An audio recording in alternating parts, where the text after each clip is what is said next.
Jua muko mu business mubafurahishe, mubatoe stress, ama muko mu business ya kuwaongezea stress.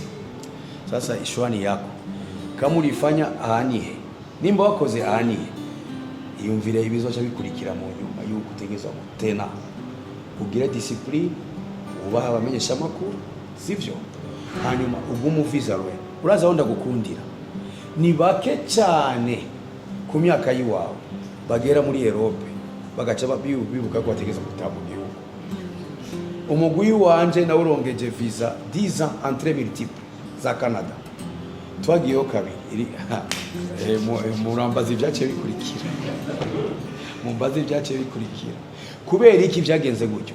Iyo vision nayo tubona kumwe, uwundi arashaka yuko yimenya aresi sukwiwe ikintu cyo kwiyumvira vision y'umugwi yuko twogira umugwi ushikira kuri za level za Kasave za gute oya navyo bako. Umuntu nka Fally Ipupa yahoze ari umuririmbyi ya Koffi Olomide, mwabonye ivyo yari yakoze mu Bufaransa kujya bavyita gusumburuka, ahubwo asigaye asumbya n'uwamukoresha kera. We navyo mubona Kiriku arigeze gukora ikiganiro ndavuga ndi izina ryiwe rivuye muri Kikuri Kiriku Kikuri, ariko wosumburuka ukaba Gasongo, sivyo?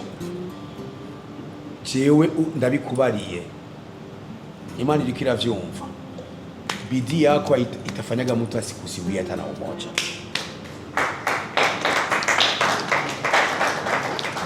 Bidii yako njitakutoboleaga njia, njitakutia mu wanaume. Simbuwe za Kidumu, simbuwe za BBCI, BCB, BIC, simbuwe z'umundu, simbuwe za AGS. Oya, uri bandonye usumburuka n'ibisumbije ngaho uzobishikako, ariko ugire discipline. Iki kintu cha buri mwanya abantu bidoga ngo uracerewe, uragize gute, iyo bitoke ndani abisaidiaje mtu.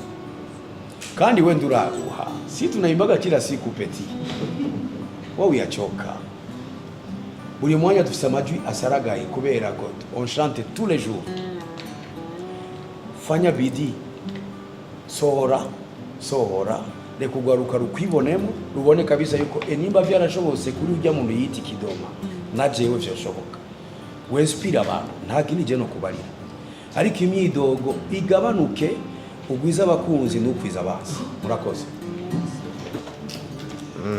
Genda bashimiye cyane kuba mumpaye ijambo, ariko nagira nsabe n'imbabazi kuba nacerewe, ariko ukurikira nzihanura. Rero nkuko vyamaje nama niteguye, nama ndi tayari, ariko nta giteramo kigera gisa nk'ikindi, nkuko namwe mu buzi bwanyu ata munsi wigera usa n'uwundi.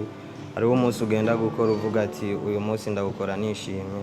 Rero nanje igiteramo tugiye gukora niko niyumva, numva nishimye cyane kuba ngiye guhurira ku butambiro namwe mu bantu ngira Jesse novuga ngo nakuze ndamwumva, ubwo abamvyaye nibo bakuze bamwumva, nanje mvuka ndamwumva. Rero niteka ridasanzwe gusangira naho ubutambiro. Murakoze cyane, ntumira abantu muzoze muri benshi. Ego murakoze cyane.